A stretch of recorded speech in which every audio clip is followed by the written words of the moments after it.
Today, May 29, 2008, we're flying to Hangzhou City, the capital city of Zhejiang province. The flight is expected to take approximately 2 hours.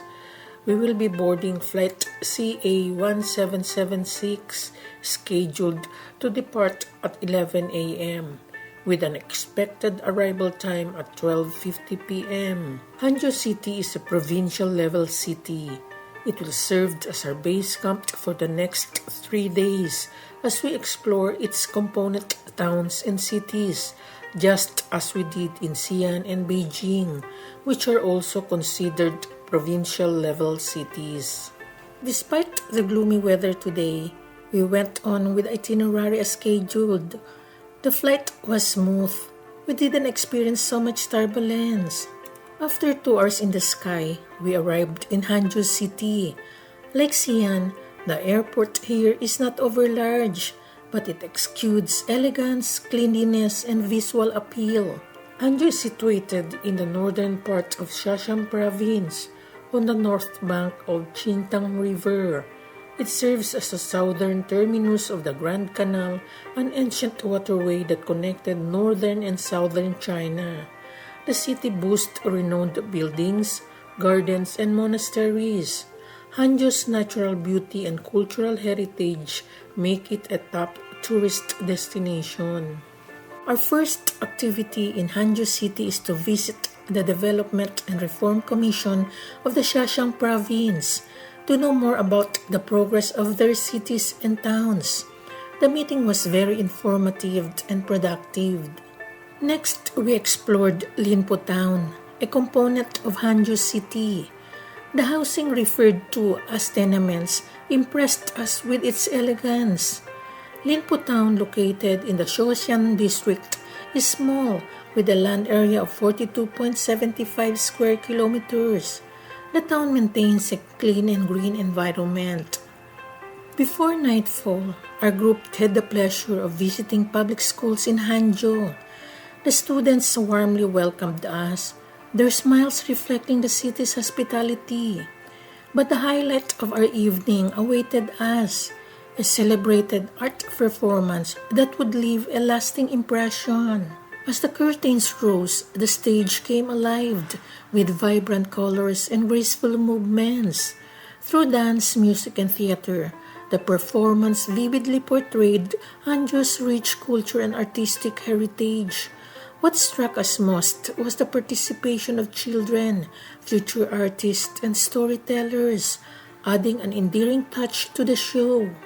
After the mesmerizing performance, we headed to one of the city's finest Chinese restaurants. The banquet was a feast for the senses, with an array of sumptuous delicacies, from fragrant dumplings to savory stir-fries. The food flowed freely, satisfying both our hunger and curiosity. As the night deepened, we retired to the Ramada Hotel. Each of us was welcomed into spacious, clean, and tidy rooms, a perfect end to a day filled with cultural delights. Today, May 30, 2008, we are scheduled to visit one of Hangzhou's most famous attractions, West Lake. This lake is a perfect example of preserving inland waters as a national treasure and natural wonder. West Lake is a freshwater lake situated in the western area of Hangzhou city center, surrounded by mountains on 3 sides. The lake covers approximately 6.38 square kilometers, has an average depth of 0.8 meters, and holds about 14,290,000 cubic meters of water. It boasts beautiful scenery, historical buildings, and diverse wildlife. It is a UNESCO World Heritage Site. The attractions within and around the lake include the Leifeng Pagoda and Baochu Pagoda, which stand on opposite sides of the lake. Another notable feature is the 3 pools mirroring the moon, which consist of small pagodas standing within the lake. The 3 miniature stone pagodas were first built in the 4th year of the Yuan New era during the Song dynasty. Another highlight is the lingering snow on the broken bridge, one of the top 10 scenic views of West Lake. The name comes from the partially melted snow and ice that remain glistening on the bridge after a heavy winter storm, giving the illusion that the bridge is broken. Connected to this bridge is the Sioux Causeway, which spans approximately 2.8 kilometers and offers scenic views as you walk or bike from the south to the north on the west side of the lake. The causeway was built by Su Dongpo in 1089 AD during the Northern Song Dynasty to dredge West Lake and improve its condition. Finally, we also took our time to see the viewing fish at Flower Harbor, also known as Red Carp Pond. It is just amazing to note that pond like this that seems ordinary is one of the top 10 attractions at West Lake. As we roamed around the vicinity of the lake, we saw different kinds of flora and fauna.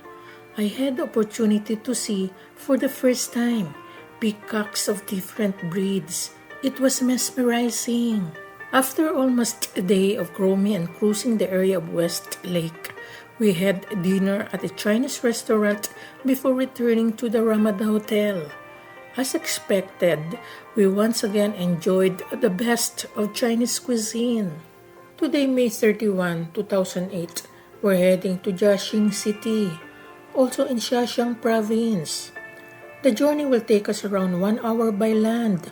Our first stop is a visit to the local government for a briefing from the officials about the city's programs and projects. We were warmly accommodated. We gained significant insights into how the city fares. Interestingly, during the meeting, it was noted that the city places great importance on its ancient cultural treasures.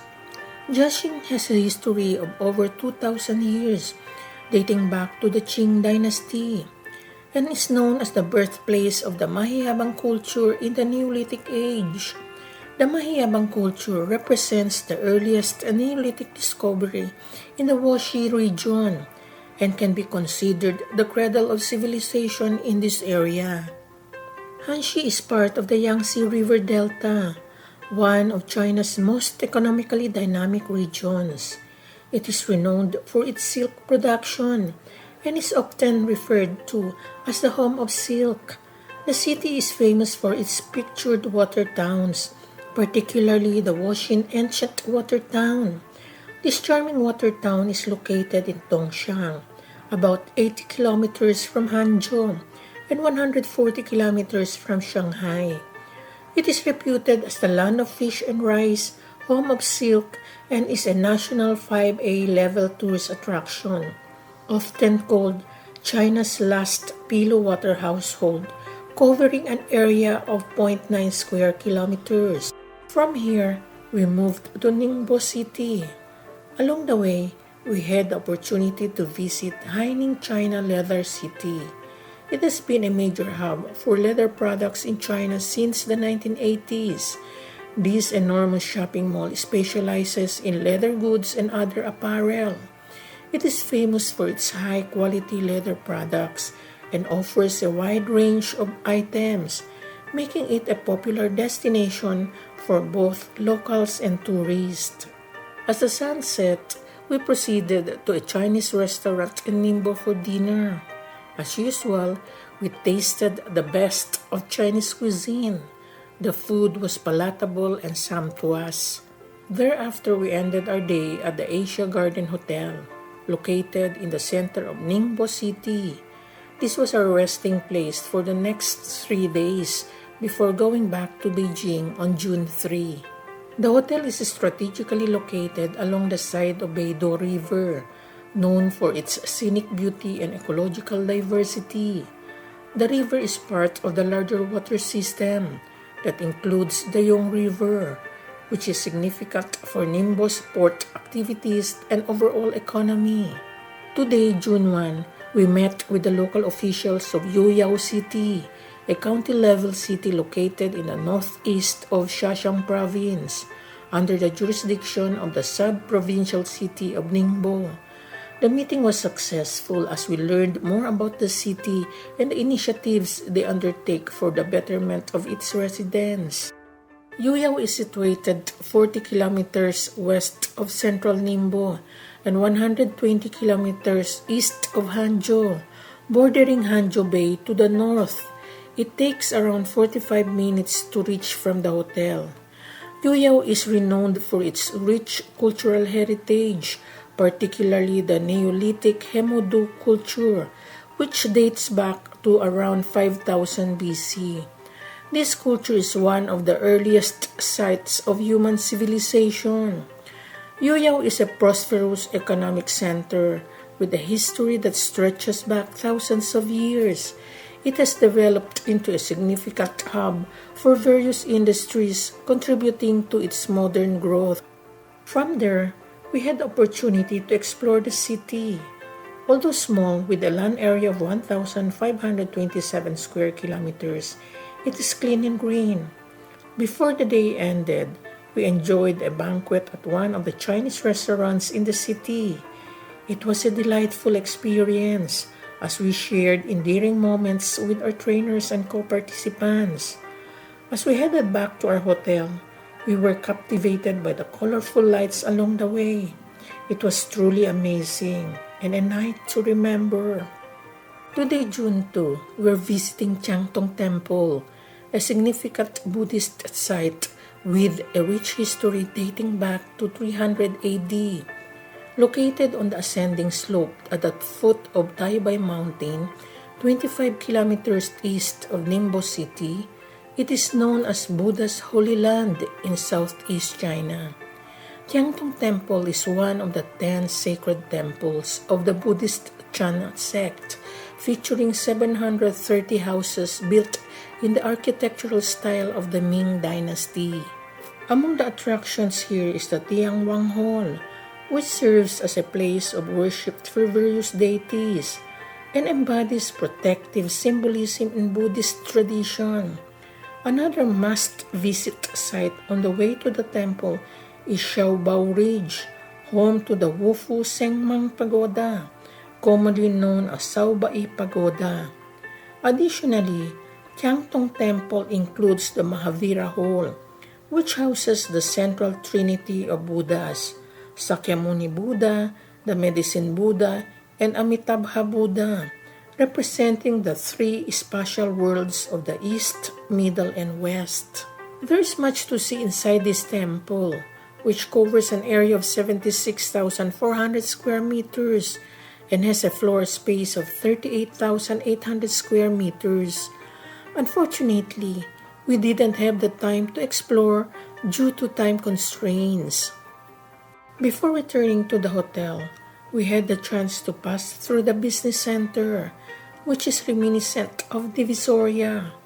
All sorts of items are available here, from bags and shoes to kitchen utensils, hardware and apparel, all at the cheapest prices. Today, June 3, marks our last day in Zhejiang province. We're heading to Yiwu City to catch our flight to Beijing, departing at 12:15 p.m. and expected to arrive at 2:10 p.m. Yiwu, a county-level city under the jurisdiction of Jinhua City, is located about 55 kilometers from urban Jinhua and 158 kilometers from Hangzhou. It is renowned as the world's largest wholesale market for small commodities, with over 1.8 million types of goods exported to more than 210 countries and regions. The massive market complex include the Yiwu International Trade City, Huang Yuan Clothing Market, and Bingwang Market. Unfortunately, due to our tight schedule, we missed the chance to explore the entire complex. After a 2-hour and 30 minutes journey from the hotel, we reached Yiwu Zhejiang International Airport. The airport is architecturally beautiful and elegant.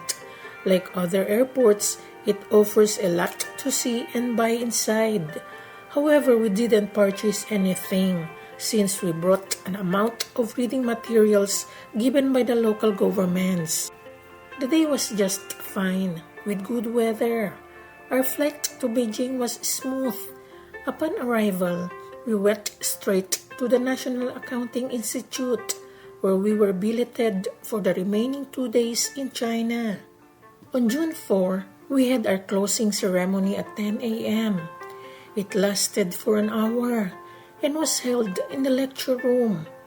It was a simple yet touching event, as we will miss each other's company and the camaraderie we fostered with the training staff and co-participants. Afterward, we had lunch together, which was enjoyable, as we had all the time to chat with each other. The rest of the day was free. On June 5, we had breakfast at 6 a.m. We then spent a few hours exploring the institute and taking in the views. After an early lunch, we left for the airport. Everything went smoothly here, and our 7-hour flight to Manila via Xiamen City was uneventful. We arrived safely at around 10 in the evening. Reflecting on my stay in China, it exceeded my expectations. It was all about luck. Initially, the training program was intended for executives only. Although I was qualified for the slot, I opted to let my junior staff take the chance instead. We justified her recommendation, and fortunately, she was accepted as the principal representative for the Philippines. However, the course had an optional slot for an alternate nominee in case the principal could not attend.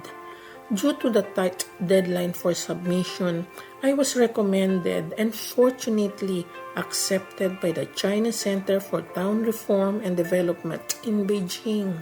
On May 12, 2008, 3 days before our scheduled flight to Beijing, a magnitude 8 earthquake struck Sichuan province, killing approximately 90,000 people, injuring countless others, and causing severe damage to properties and infrastructure.